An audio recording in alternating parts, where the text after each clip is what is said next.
It seems that in my life I've had numerous opportunities to stop, reflect, to think about activities I've done, people who have influenced my life, changed me for the better, example set in such a way that they weren't overbearing, but they were always faithful to come alongside. So one of the earliest memories for me of fishing was with my grandfather at, which would be the Stockhouse family compound on this particular small pond in Sutton, Massachusetts. And the first time we went fishing with him was with my brother and I and 8-foot cane poles and a leader with a bobber and a hook and a worm. That's all we had. And so we were probably 7, 8, 9, somewhere in there. And once they started, you listened to Grandpa and he said, now pull. And we would pull. And he made it plain to us that we weren't just to go, we were to take and yank the thing. And we yanked these little sunnies out of the pond, up in the tree, up in the hill behind us. And we were catching fish like crazy, my brother and I. And it was just unbelievable how much we enjoyed that experience. And so that gave us the bug, me more so than he, that we would go fishing whenever we could as a kid. That same grandfather gave us our first fishing poles, and I think I still have one. And so I would take it apart, not unline it so that the line would stay and be ready to go. And I take it apart and take bread tie twisties to hold them together. And those twisties then would be used to mount this to my bicycle handlebars. And we would go down to what was called Cater's Pond, which is basically a swamp or a bog of some sort. And we would fish all the time. Our friends, that's all we did was fish, it seemed. And so getting that bug, I fished a long time. And I taught my sons, even though Peter doesn't enjoy it. At 3 or 4, we were fishing in Maine, and his bobber's going up and down. He's yanking it. Well, it's going up and down by the waves, not by the fish. And so we moved to this dock, and he's on the end of the dock. And then the next thing you know, he's in the water over his head. And I jump in the water, get the fishing pole. No, I get him first, then get the fishing pole. And I'm carrying him home because he's crying. He's soaking wet, and he's crying. And finally, we get him calmed down. I said, Pete, what happened? Well, Dad, I lost my balance, so I jumped in. That was it. He wasn't even seeing any fish. He just lost his balance and jumped in. Well, later on, we were at Walter's father's. Well, you were living in there at the time, anyways, working. We went to Walter Sr.'s house. And behind their house is a mill pond. And that periodically it was full of water and full of fish. And the boys were catching sunnies like crazy. It was unbelievable. And Brian was of the mind that, nope, I got to take those all home. I'm going to eat those, Dad. Oh, my gosh. 8, 9 years old. He has to have it home. Well, they got home all right. But 5 days later, they're still in the bucket. And so, thankfully, they became fertilizer for our garden. But until that point, he was convinced he was going to take and skin them and fillet them and all this. And no, he wasn't. Now, today, he can do that. But as time went on, I began to realize that I really enjoyed doing this. And I've accumulated a lot of fishing gear. But the point of this whole story is to begin the illustration of what are we listening to. So for those of you who are fishermen, you would think, or even the general populace would say, oh, those are kind of cool fishing rods, right? We got open-face spinning reels going on. But this was the first rod that I was using when I started doing kayak fishing. And I was with Brian, my oldest, and another friend, and we were down just on the northwest side of Abijah Bridge. And it was just after spawning, and so there were a lot of bass active. And so they were throwing this big plastic rubber frog, and boom, boom, boom, catching fish like crazy. And I'd go and put it in the same hole that they were. I get a bite, but I never get it hooked. And I just couldn't understand why. I was yanking it just as they did, and then nothing was happening. So finally, after a while, as we got done that day, I said to Brian, hey, Brian, what's the deal? How come I can throw it in the same type of hole and get nothing, and you guys catch fish like crazy? He said, let me see your pole, Dad. So he picked up the pole, and he looked at it. It's a nice pole, Dad. You like that Daiwa stuff, don't you? I said, yes, I do like Daiwa especially. And he says, let me see. Here's the reason. Number one, it's not long enough. This is only 6'6", all right? And it's not heavy enough. What do you mean heavy enough? Well, this is a medium weight, every time you pull back, the whole rod bends. So you're missing the hook every single time. So within a week, I find myself gifted with a new rod. And this is just a Bass Pro special. It's nothing significant other than it's their name brand. But the distinctive difference between this rod and that rod, this one's 7 foot long. And it's medium heavy. So when you yank on it, it doesn't bend. And so what I learned, if you're sitting in a kayak, you're only about that much above the water. If you're on a dock or on a bass boat, you're this much above the water. So you get a little more advantage, right? And so he said the longer rod and the stiffer rod will set the hook more faithfully sitting in a kayak, because now you have leverage, which you didn't have with the other rod. Now, what happened? I caught bass on the kayak with this, not as best or as good as he can, because he just has this knack about catching fish. You know, on this particular rod, there's a black worm. That's Brian's go-to. And that black worm, he'll catch anything and everything. I'll throw this same black worm in the same spot, I don't catch a thing. But yet, if I took, and this is a symbol of it, if I took my red worm and put it in the same spot, I'll catch a fish. Now, why? What's going on there? Is it because the bass like the red over the black or the black over the red? No. It has to do with the confidence of the fisherman. If you're confident in what bait you're throwing, you're going to catch fish. If you're not confident and you're still trying to figure out, and you try everything under the sun, and you say, phooey, go back to your go-to bait, you'll catch fish. Because it's your confidence that matters. Because if you're confident in the fact that you're catching fish on that particular bait, you will throw it more. You'll be patient longer, and you'll catch fish. Whereas you're not confident, you give up too easily, and you become impatient and frustrated, and now fishing is no fun, right? All that to say is what transpired in those several stories is this. I listened to one who had a reasonable experience to teach me something new. I listened to my grandfather and had him teach me how to throw a fish up on the banking. I listened to my son, even though I had a lot more experience than him, but yet he has this knack about catching fish that I've yet to see anybody else come upon. And yet, he just has this ability. And so I was listening carefully, and I realized there was some truth to be learned from what he had shared. And so as we think about that whole listening, the challenge for us this morning is, who are we listening to? Who are we paying attention to? If you remember, last week we focused on focus. Who we focused upon?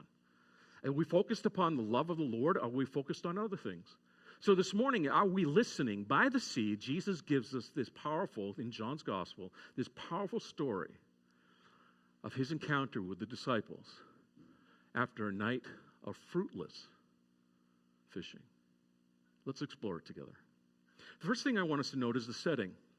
In verses 1 through 3, the location after this. Remember, after this, if you read back in the gospel, I'll read through the gospel again, which I've challenged you to do on an ongoing basis as we've been working through and plodding along through the John's gospel.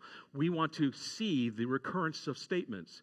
And after this is one of those statements that John uses to help us to understand that something new has come.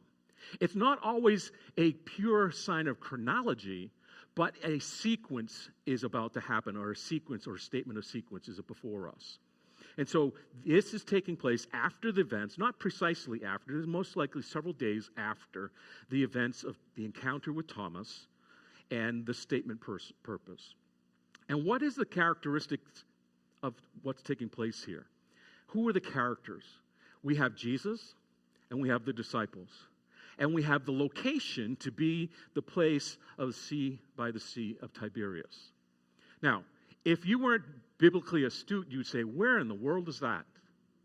All right? And I would say, no, it's not in where. It's in the Middle East, right? It's in Canaan. It's in Israel. It's in Palestine. The Sea of Tiberias is also called the Sea of Gennesaret. It's also called the Sea of Galilee.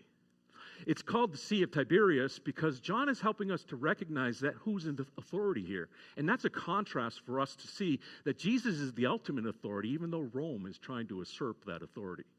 And so the Sea of Tiberias is named after the current reigning Caesar of Rome, of the Roman Empire. And so what takes place then in this setting is the plot that unfolds is that Jesus revealed himself. After this, Jesus revealed himself. And then it said he revealed himself in this way, which is the introduction to the rest of the story. But he takes the time to do a little side piece for us to understand who's present concerning this setting. The details, the disciples are described here. We have Simon Peter, Thomas called the twin, which is a reference John often uses. We also find ourselves embracing Nathanael of Cana. It's interesting to note that we're coming to the tail end of this book. What's the first place that Jesus does a miracle or show a sign? The wedding at Cana in chapter 2. And so we now have a connection not only with a place, but we have a connection with a person who probably came to be a disciple during that time, Nathanael in Galilee.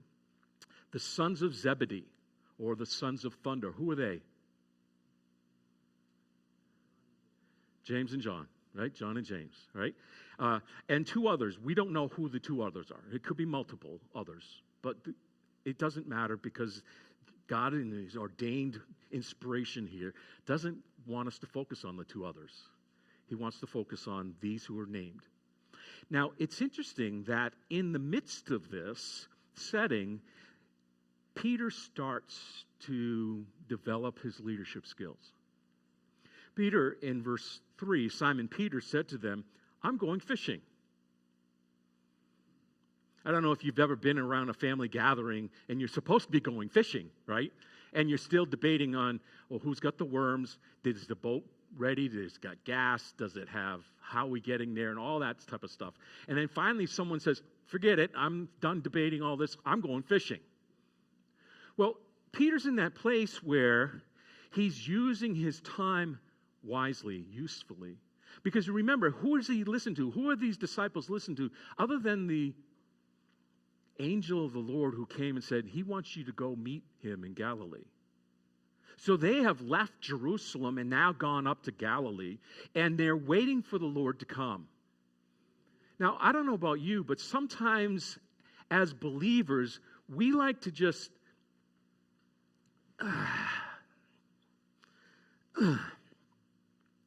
sit around and wait. And wait. Wait for God to do something. Wait for an answer to prayer. But Scripture makes it plain that we're not to wait in idleness. We're to wait in anticipation, expectation. Wait with the sense of urgency. That we put our hands to the tasks that are before us on a daily basis. Just because the Lord has promised to come again doesn't mean we stop eating.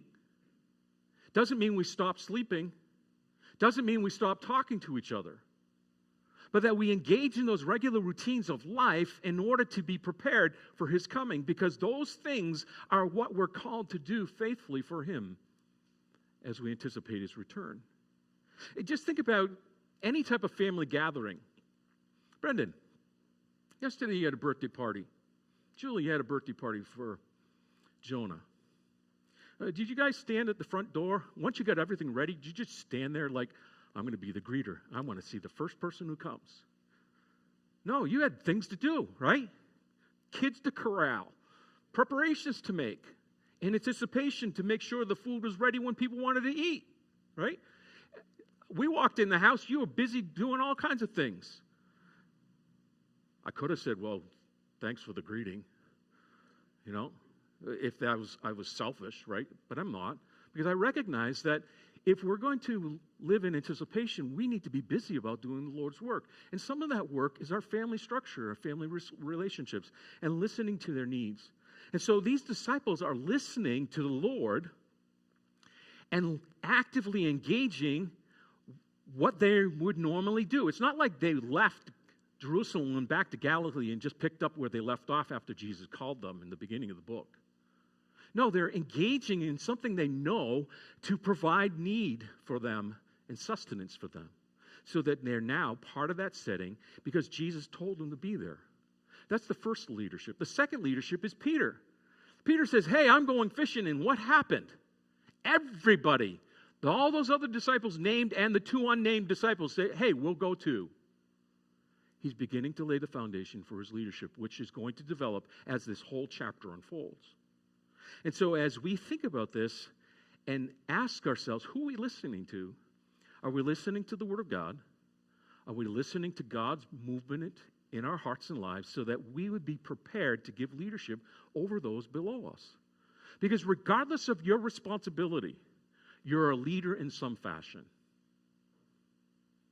Even Noelle is a leader. How do I know that? Well, there's another little girl who just turned 2 in March, and you should see the infatuation that little girl has with all of her cousins.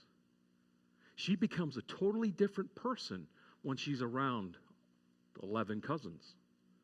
And she's like, wants to be, and she's matured so much. As a 2-year-old, the things she says are all good. No, she hasn't picked up any bad habits yet. But all good and encouraging to us as parents, as grandparents, to see the influence of what she wants to be like her cousins and do what they do. And so, too, when you think about your walk with the Lord, when you're setting the setting in your daily life, what example are you setting so that others can see Jesus in you and want to follow him as you follow him? That's a challenge for us each and every day as we listen to what the Lord's doing in our lives. Now, that's the setting in verses 1 through 3. Now in verses 4 through 6, there's inquiry. And here, Jesus is the one speaking. Just as day was breaking, Jesus stood on the shore. Okay, so Jesus shows up. Yet the disciples did not know that it was Jesus. Now, it could be that the distance, they're out on the water. It's in the early morning. There's possibly mist coming off the water, so they can't see who's on the shore. And that distance causes issues. Or maybe they're discouraged because they didn't catch anything all night. And now there's this guy on the shore yelling at them, hey, did you catch anything? And it's like, what? Why are you asking such a thing? Can't you see that we're... And they can't discern who it is. They didn't know it was Jesus. A couple months ago, I attended a funeral for a friend from high school. And on 2 occasions during that celebration of his life, 2 people came up to me and just stood there right in front of me, expecting me to know who they were.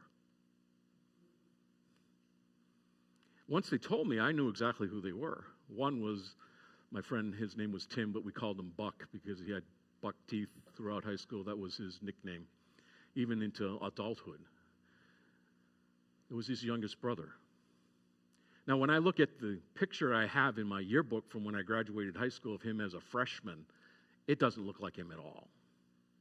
So I would never have recognized him. The other person was a young girl who, she's young to me, I guess. Her name was Cindy Larson. And she was infatuated with Becky and I when we first got married.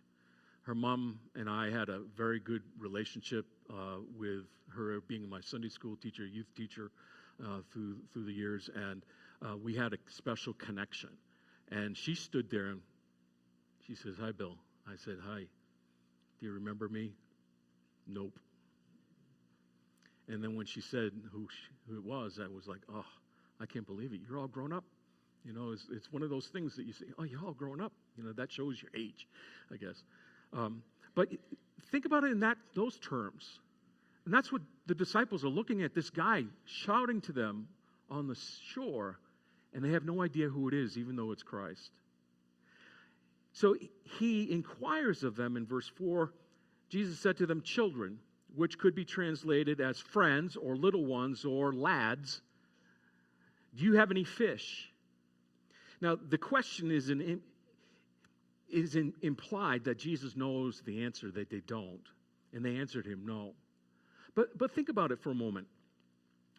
You come upon anyone who's fishing, or anyone who's, walking down the street, because that happens a lot here, because kids do the river and adults do the river, or I'll come home and there's two guys on the bridge fishing for trout, or Tony and his daughter showed up one day and they're down in the woods. I said, "Fish off the bridge." They all, and he saw this massive, no, it's probably this big, but in the moment it was like, wow, right?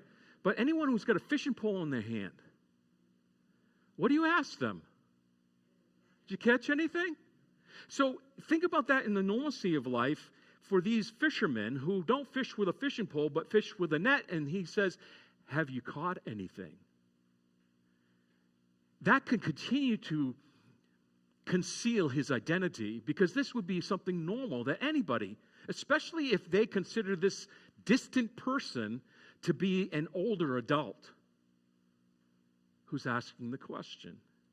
And so Jesus inquires, and then he says, in verse 6, he said to them, "Cast the net on the right side of the boat, and you will find some." Now, it's interesting that in the other Gospels, we find Jesus doing the same thing, and what do? They say, "Hey, wait a minute. You're a carpenter. You're from Nazareth. What do you know about fishing?" Right? But they don't question him, most likely because they can't discern, because they're so far away, who it is and what he's talking about. But yet they obey. They respond in obedience, and they cast the net on the right side of the boat, and they find some. Not only did they find some, but they found so many that they couldn't bring the net in the boat. Right? Now, in 1977, on the 7th day of the 7th month, a friend and I, on Lake Chesuncook in upstate Maine, caught 27 white perch within a half an hour. Now, we had been tooting around that lake in this rented little 12-foot rowboat for some time. And finally, an elderly couple who had a pontoon boat said, "Follow us. We'll take you fishing tonight." And they took us up, because Chesuncook is a dammed-up river. It's the third largest body of water in the state of Maine. And took us up to where the tributary comes in, and there's a deep rift where the water runs cold all summer, colder than the upper temperature of the upper water, and the fish are always there. And they brought us up, and they dropped anchor just on the right side, the northern side of this trough. And they let us drift off that anchor tied to their boat and fish right in the middle of the trough. We put worms on the hook, no bobbers, worms on the hook. Before it even got an inch in the water, we had a fish. And all we were doing was going boom, boom, boom, boom for 27 minutes, 27 fish on the 7th day of the 7th month of 1977. Now, that's not made up. Not at all. it sets the foundation for what's coming. Because when we come upon any fisherman, what are they going to tell? Most likely, that first answer to the question is going to be the truth. The falsehoods, the fishtails, happen when they get home. Because they're trying to prove themselves to their families, right?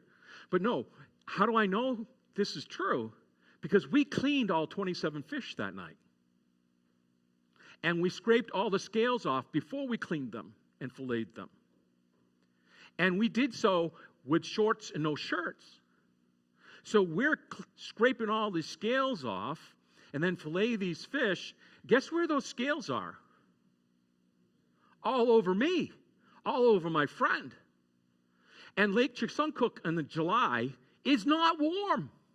You don't go swimming there until maybe September because it's so cold, right? And so we're bathing in this beautiful, pristine lake and trying to get all, did we get all the scales off? No, it took us another week or two to get all those scales off ourselves. But the fish was unbelievable because we had fish for 3 nights in a row because we had 27 to share with the pastor and his family we were with. Do we catch anything? Do we engage with the truth? Because this couple brought us and we listened to them and we caught these fish. But we also begin to realize that that story could be made up, right? But it's not. And I proved that, use that as a story to help us to understand what takes place next, because there's a realization that takes place as the story unfolds. In verses 7 and 8, we see there's a recognition. Something's moving in someone's heart and mind. And that's the disciple whom Jesus loved. We saw earlier in chapter 20 and verse 8 this. Then the other disciple who had reached the tomb first also went in, and he saw and believed. It doesn't tell us what he believed, but we deduce from the context of the text that he believed that Jesus had risen. So now here in chapter 21, it's that same disciple who's realizing something is moving in John's heart, and he says to Peter, "It is the Lord. It is the Lord." And it's not something, that, although it doesn't say this, well, it does. There is a big exclamation point. He recognizes it is the Lord, and he tells Peter this. So you can only imagine that when John says this out loud, it's the Lord, that Peter can't help but go, what? And get excited about what's going on. And so he puts on his outer garment, which goes against all practical purposes of swimming. Right? It's not even a life jacket. He puts his robe on because he took his robe off, his outer garment off, in order to fish because it gets in the way. You think it would still be in the way swimming, right? But no, he puts it on. Why? Because he's in an attitude of reverence and respect for the one who's on the beach. And he's recognizing the power of what's transpired, that it was the Lord who told us this, and we caught that many fish. I'm going. And he swims to shore. His response is immediate.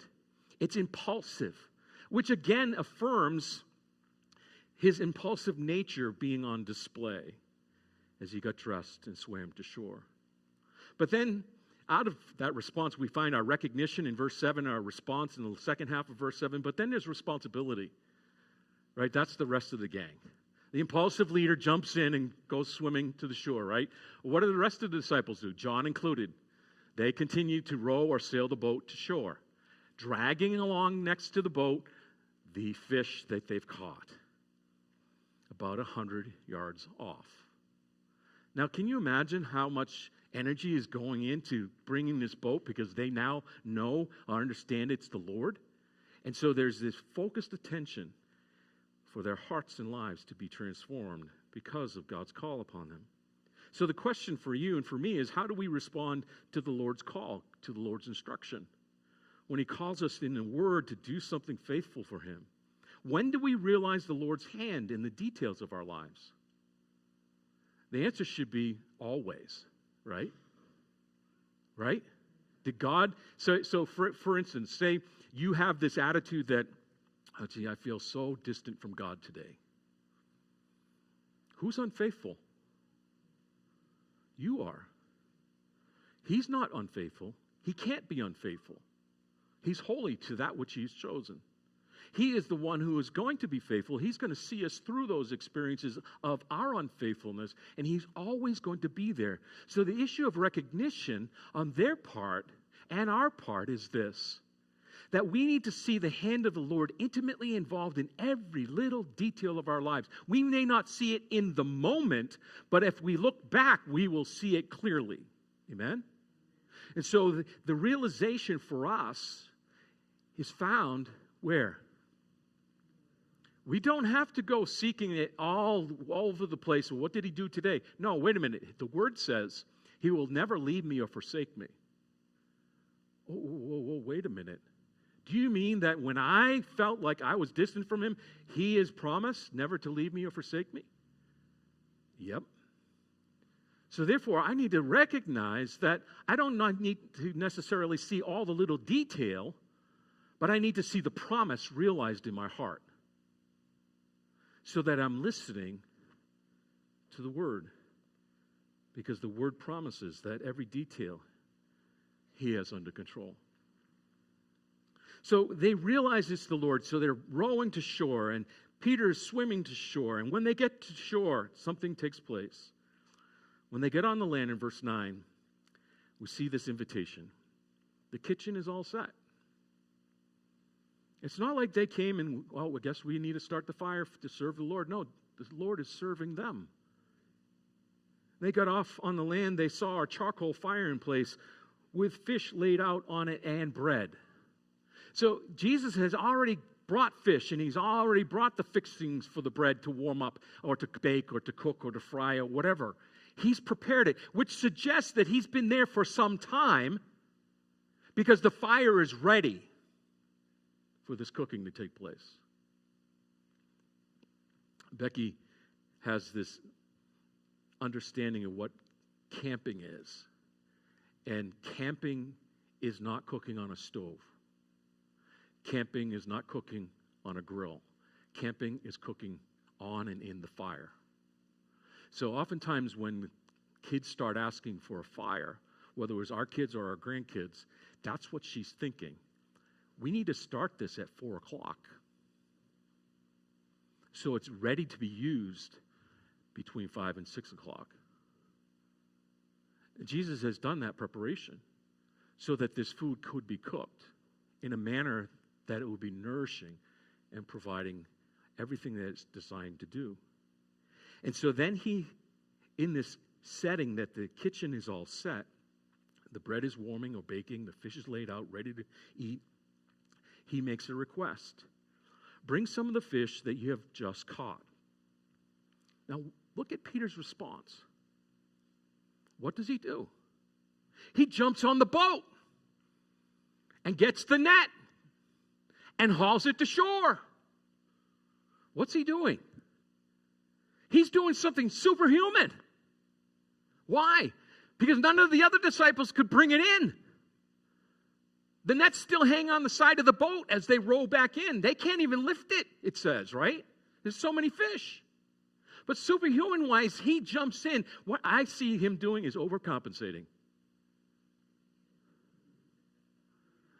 Remember, he's denied the Lord 3 times. On the eve of Christ's death. On the eve of Christ's death, he said, I will go to death.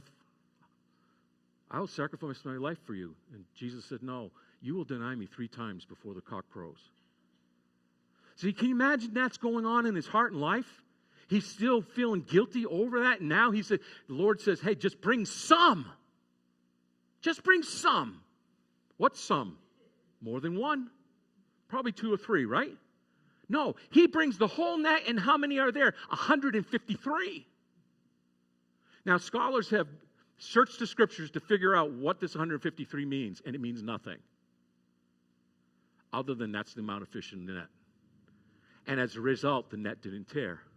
And Peter, in his own strength, brings it to shore and offers this fish to Jesus, overcompensating for his guilt, possibly, but in a place where he's recognizing that the one to be honored is the Lord himself. Not to put a pat on his back because he carried the fish in, but to recognize that this is taking place for us to understand that his desire goes beyond the request.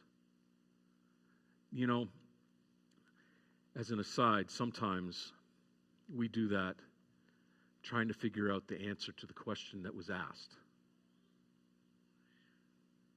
Right? Someone asks you a question, and then you go to justify the answer and never answer the question. And all you need to do is answer the question. But why do we do that?